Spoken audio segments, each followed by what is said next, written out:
La niebla llegaba del mar como un ser vivo, densa y fría, trayendo consigo el olor a sal y algo más antiguo, algo que los hombres reconocían instintivamente como el hedor de la muerte inminente. En la madrugada del 5 de junio de 1944, mientras el Canal de la Mancha respiraba su última calma, antes de la tormenta, un hombre esperaba en silencio dentro de un búnker subterráneo en Portsmouth. Se llamaba James Thornton, sargento de la 101ª División Aerotransportada, y sus ojos reflejaban esa palidez particular de quienes ya han visitado el infierno y regresan con fragmentos de su alma. Thornton no era como los demás soldados que lo rodeaban aquella noche interminable, mientras jóvenes de 18 y 20 años revisaban sus armas con manos temblorosas y escribían cartas apresuradas a madres y novias que quizá nunca las leyeran. Él permanecía inmóvil con los dedos, trazando el contorno de una pequeña fotografía en el bolsillo interior de su uniforme. La imagen estaba desgastada, con los bordes amarillentos por el tiempo y el sudor, pero no necesitaba mirarla para apreciar cada detalle. Una mujer de cabello oscuro y ojos que parecían contener toda la luz de un verano lejano. Una niña de unos 3 años, sonriendo con esa confianza absoluta que solo existe antes de que el mundo te enseñe lo que es perder. Estaban muertos, ambos enterrados bajo los escombros de una casa en Londres durante un bombardeo en 1941, pero Thornton seguía cargando con esa fotografía como un hombre carga con una brújula rota, sabiendo que no apuntaba a ninguna parte, pero incapaz de soltarla. La sesión informativa había sido breve y brutal. El coronel Stevens, un hombre con el rostro esculpido por la disciplina y el miedo controlado, había dibujado líneas rojas en mapas que parecían abstracciones geométricas hasta que uno se daba cuenta de que cada centímetro representaba tierra donde miles de hombres morirían. La misión de Thornton no estaba marcada en esos mapas públicos. Solo existía en documentos sellados con sellos de alta seguridad, susurrados en salas donde incluso las sombras eran clasificadas. Mientras el mundo entero volvía la vista hacia las playas del día de Omaha y Utah, Juno y Sir Thornton y un pequeño grupo de operadores especiales serían lanzados en paracaídas a un territorio que ni siquiera tenía nombre en los informes oficiales. Un valle oculto entre las colinas de Normandía, donde la inteligencia británica creía que los alemanes guardaban algo que podría cambiar el curso de la guerra.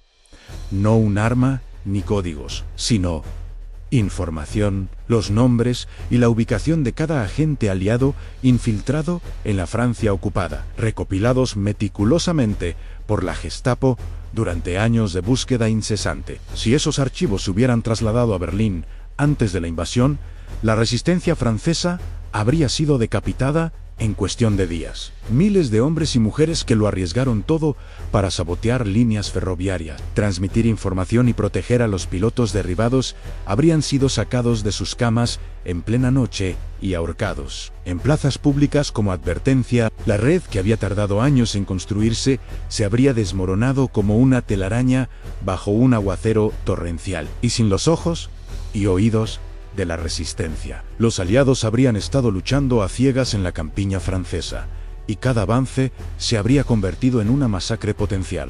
Thornton conocía la magnitud de esa misión, no porque nadie necesitara explicársela, sino porque entendía la guerra como solo los supervivientes la comprenden. Había saltado sobre Sicilia en 1943, aterrizando entre fuego antiaéreo que transformó el cielo nocturno en constelaciones de metal incandescente. Había visto hombres desaparecer en el aire, paracaídas en llamas, cayendo como macabras hojas de otoño. Había luchado de casa en pueblos cuyos nombres nunca aprendió a pronunciar, donde cada sombra podía ser un francotirador y cada puerta cerrada una sentencia de muerte. Pero eso fue antes de Londres. Antes de recibir el telegrama que lo hizo caer de rodillas en medio de un campamento en Italia, rodeado de hombres que fingían no ver sus lágrimas porque sabían que mañana podría ser su turno. Después de eso, algo dentro de Thornton se había roto y sanado de forma diferente, más dura, más fría. Se presentó voluntario a cada misión suicida que se le presentó,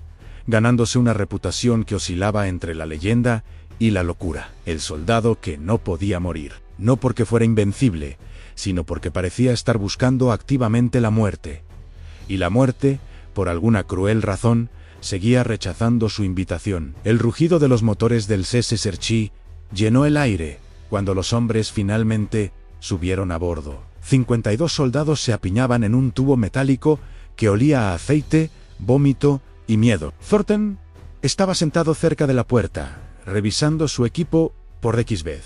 Un fusil M1G Rand, con 4 cargadores de repuesto, una pistola Colt 1911 en su funda lateral, 3 granadas Mark II sujetas al chaleco, un cuchillo de combate Fairborn Sykes sujeto a la pierna y, lo más importante, sujeta al pecho, bajo el uniforme, una pequeña carga explosiva de termita especialmente diseñada para fundir el acero y convertir el papel en cenizas en segundos. Si no podía salir con los archivos, su misión era asegurarse de que nadie más lo hiciera. El avión se sacudió violentamente al ganar altitud, y Thornton cerró los ojos, no para rezar, sino para dejar que su mente vagara a los últimos momentos de paz que había conocido. Una tarde de domingo, en un parque de Kent, el sol filtrándose a través de las hojas de antiguos robles, mientras su hija perseguía palomas con gritos de pura alegría. Su esposa, a su lado en el banco, su mano descansando sobre la de él,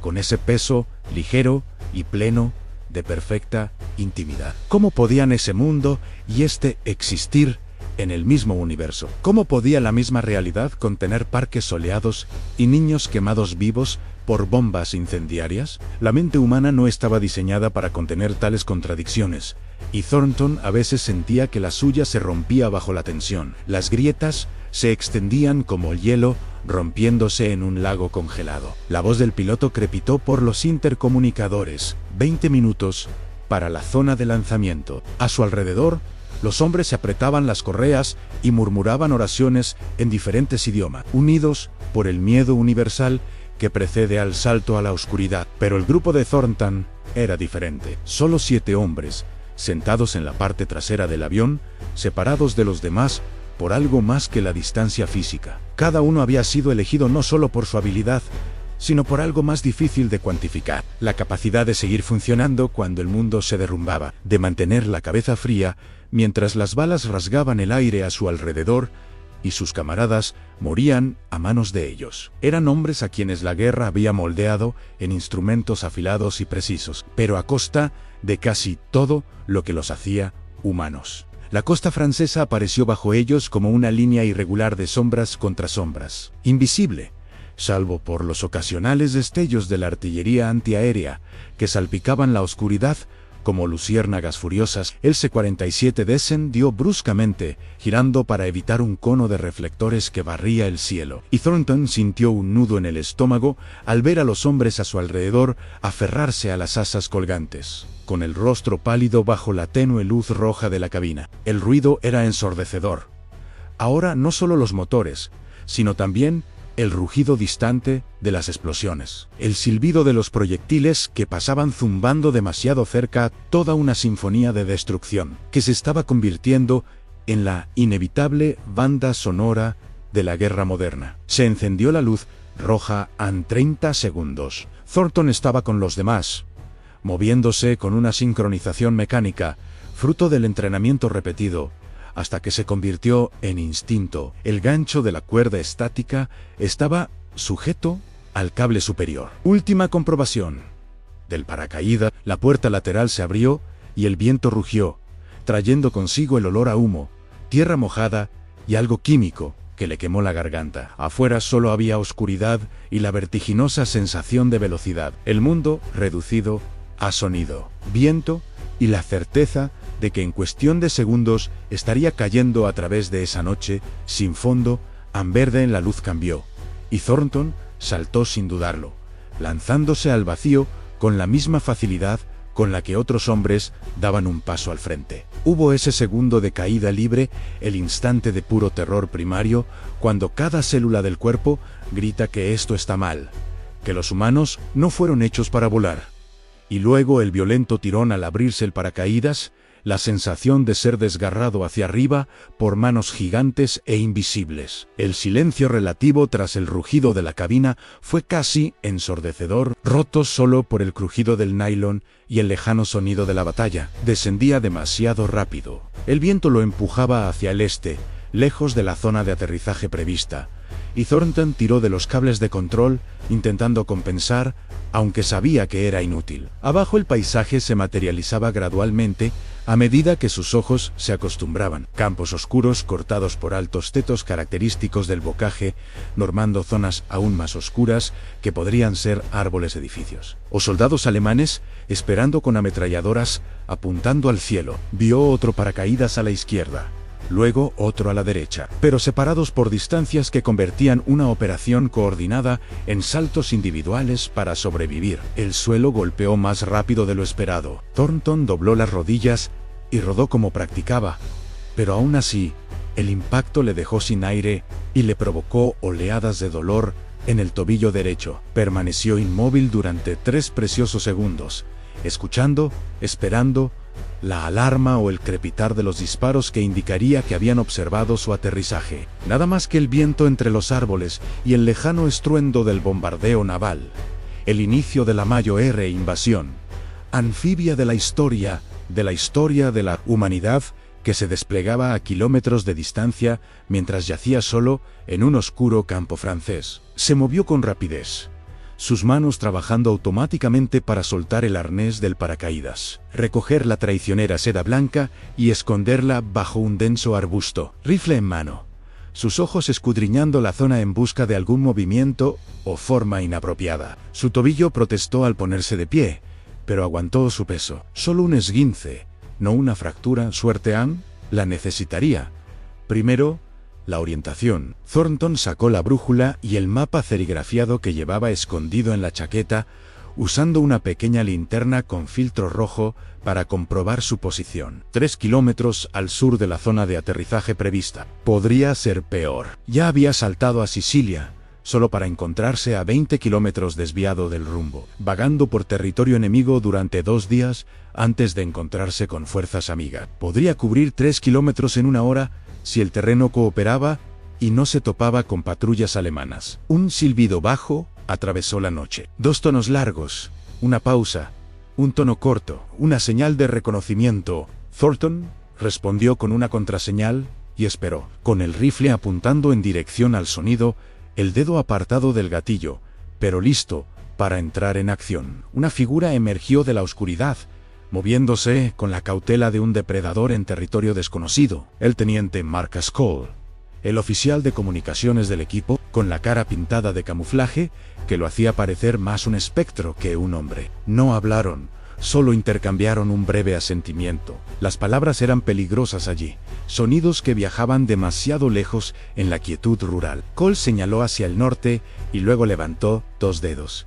Localizaron a otros 2 miembros del equipo, menos de la mitad. Los demás podrían estar muertos, capturados o simplemente perdidos en la oscuridad normanda, esparcidos como semillas al viento. No había tiempo para buscarlos. La misión tenía un horario estricto. Los archivos serían trasladados al amanecer, transportados en camiones militares a un tren que los llevaría a la campiña francesa y finalmente a Berlín. Tenían quizás 5 horas para localizar el castillo donde la Gestapo había establecido su cuartel general regional, penetrar sus defensas, encontrar los archivos entre kilómetros de documentos clasificados y destruirlos o incautarlos. 5 horas para hacer lo imposible. Se movían por el paisaje como fantasmas, aprovechando cada sombra, cada pliegue del terreno, cada línea de densos setos que dividían la campiña francesa en zonas verdes y oscuras. Thornton se dejaba guiar por el instinto, esa sensibilidad desarrollada en combate que no era exactamente percepción extrasensorial, sino una lectura inconsciente de miles de pequeñas señales. El tipo de silencio que delataba la presencia de centinelas cercanos.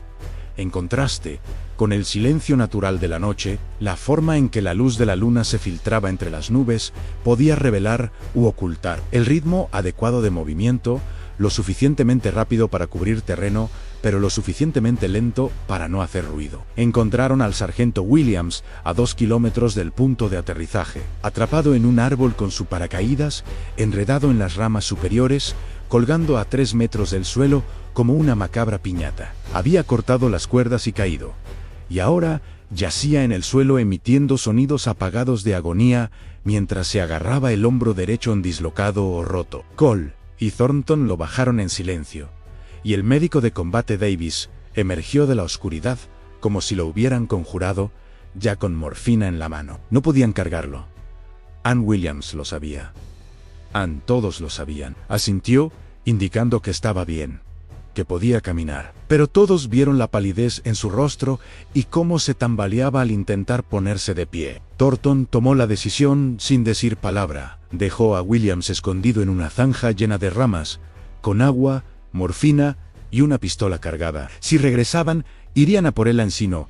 Tendría que tomar decisiones sobre cómo pasar sus últimas horas. Williams lo comprendió. Le estrechó la mano a Thornton una vez. Un apretón firme que decía todo lo que había que decir sobre el coraje, el sacrificio y el terrible precio de la guerra. Ya eran 4 hombres. Siguieron adelante. El castillo apareció 1 hora antes del amanecer, materializándose entre la niebla como salido de un cuento de hadas gótico. Era una estructura del siglo XVII, toda de piedra gris y torres puntiagudas, rodeada de jardines formales ahora abandonados y una muralla de 3 metros de altura. Varias ventanas brillaban con luz, y Thornton pudo ver movimiento a través de algunas de ellas, sombras de soldados patrullando o de oficiales trabajando de noche. 2 torres de vigilancia flanqueaban la puerta principal, cada una con un foco que iluminaba el terreno a intervalos regulares. Alambre de púas recorría la parte superior de la muralla. Los guardias patrullaban con perros, pastores alemanes entrenados para detectar intrusos. Era una fortaleza, y eran 4 hombres con armas ligeras y sin refuerzos.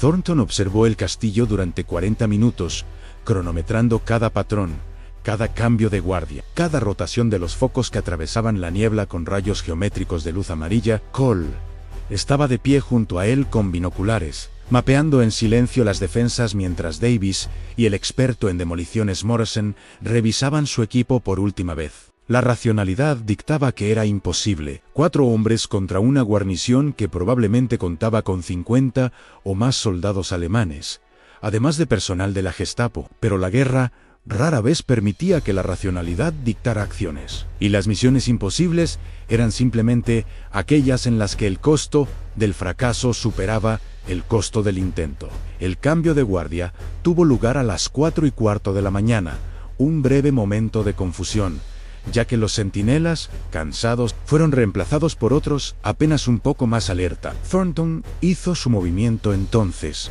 deslizándose en la oscuridad hacia el lado este de la muralla, donde las sombras eran más densas y la arboleda se acercaba más a la fortificación. Morrison lo siguió, portando la pequeña carga explosiva diseñada específicamente para abrir una brecha sin hacer el ruido que despertaría a toda la guarnición. Fue una apuesta arriesgada. La explosión se oiría, pero desde lejos podría confundirse con artillería aliada, bombardeo naval o cualquiera de las miles de detonaciones que llenaron la noche normanda. La carga se colocó en la base del muro, con el cronómetro programado para 15 segundos. Retrocedieron y se arrojaron al suelo, tapándose los oídos con las manos y con la boca abierta para equilibrar la presión. La explosión, cuando llegó, fue más fuerte de lo que Thornton esperaba. Un rugido que sintió en los huesos, y piedras llovieron a su alrededor como meteoritos en miniatura. Pero el muro se abrió.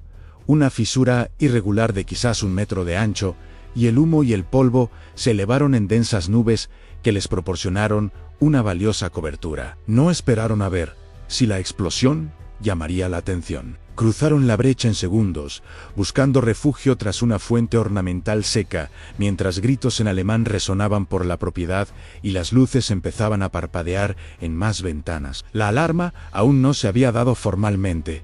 Solo había confusión e incertidumbre. Los soldados intentaban determinar si estaban siendo atacados o si algo simplemente había explotado por accidente. Esa confusión era su ventana, estrecha y cerrándose rápidamente. Cole señaló una entrada lateral, una puerta de servicio parcialmente oculta por enredaderas silvestres. Cruzaron el jardín a toda prisa, agazapados, usando estatuas y setos como protección, paralizados cuando un foco se acercaba demasiado. El corazón de Thornton latía con fuerza. Con ese ritmo acelerado pero controlado del combate, la adrenalina corriendo por sus venas, haciendo el mundo a la vez más nítido y distante. Cada sentido se amplificaba, cada segundo se estiraba.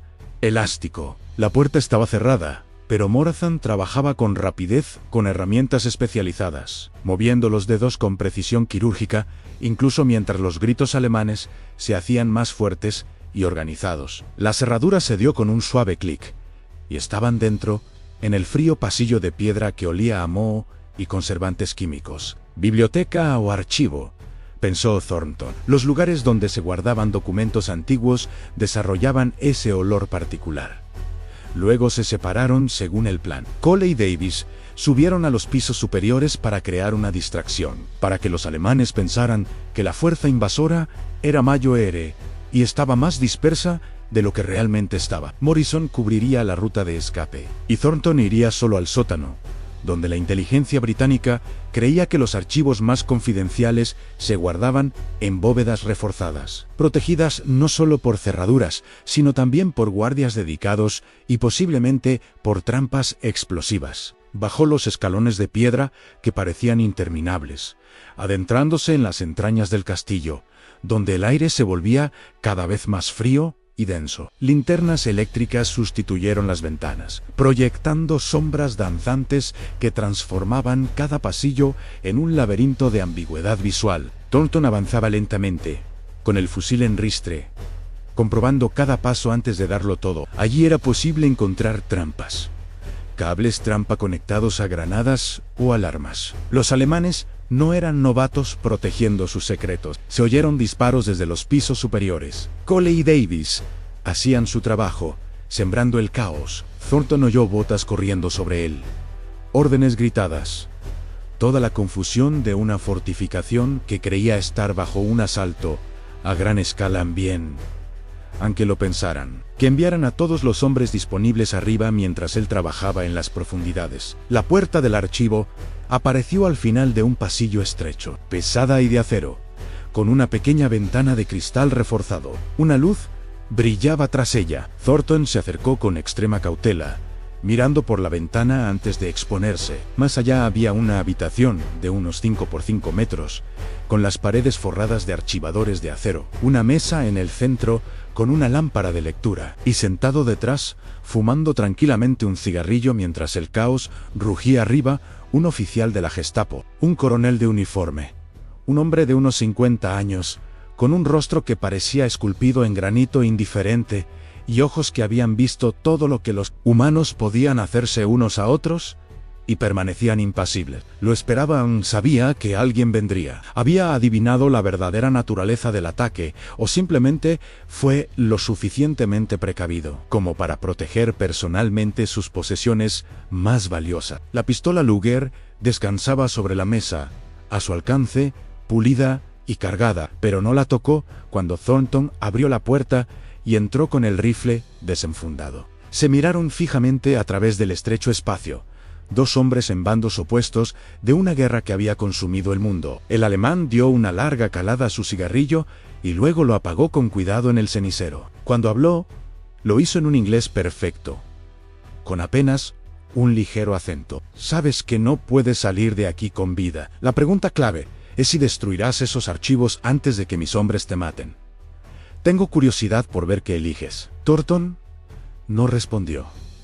Las palabras ya no importaban. Podía dispararle al alemán, pero el sonido haría que toda la guarnición cayera sobre él en segundos. Podía intentar agarrar los archivos y huir, pero no sabía exactamente cuáles eran los correctos entre cientos de documentos clasificados. La única certeza era la carga de termita que llevaba atada al pecho, capaz de convertir el papel en cenizas y el acero en charcos derretidos si se activaba. El alemán pareció leerle el pensamiento. Sonrió, con una expresión sin humor que nunca se manifestó en sus ojos. Así que somos dos hombres muertos esperando a ver quién encuentra la muerte primero. Hay cierta honestidad en eso que aprecio. La guerra nos reduce a lo que realmente importa, ¿no crees? Arrasa con toda civilización y artificio hasta que solo queda la voluntad contra la voluntad. Arriba, las explosiones continuaban. Thornton calculó mentalmente. Cole y Davis podrían resistir unos minutos más, pero luego serían masacrados o se verían obligados a huir. Morrison estaría esperando, pero no indefinidamente. Y allí estaba, atrapado en un enfrentamiento mexicano con un fantasma de la Gestapo, mientras los nombres de cientos de valientes agentes aliados yacían en archivos a metros de distancia.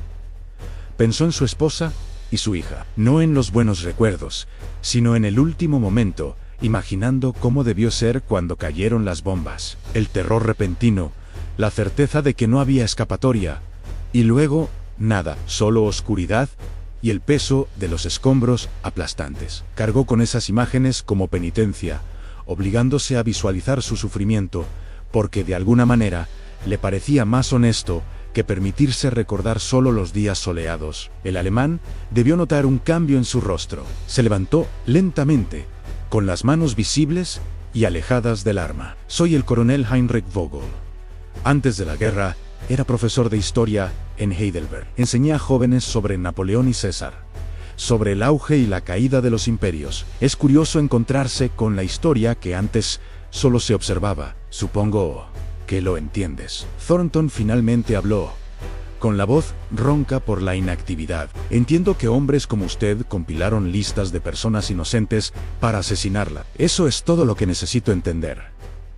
Anne Vogel inclinó la cabeza, reconociendo el punto. Y estás aquí para destruir estas listas, un objetivo noble. Pero considera el precio, morirás aquí. Tus compañeros probablemente también, y simplemente haré copias de los documentos y los enviaré por otros canales. Al final, no habrás logrado nada más que tu propia muerte. Es posible, admitió Thornton, pero también es posible que estas sean las únicas copias que estés fanfarroneando, y vale la pena arriesgar mi vida por esa posibilidad. Un silencio se extendió entre ellos, cargado de implicaciones. Entonces, Vogel hizo algo inesperado. Se dirigió a uno de los archivos, abrió un cajón específico y sacó una gruesa pila de documentos.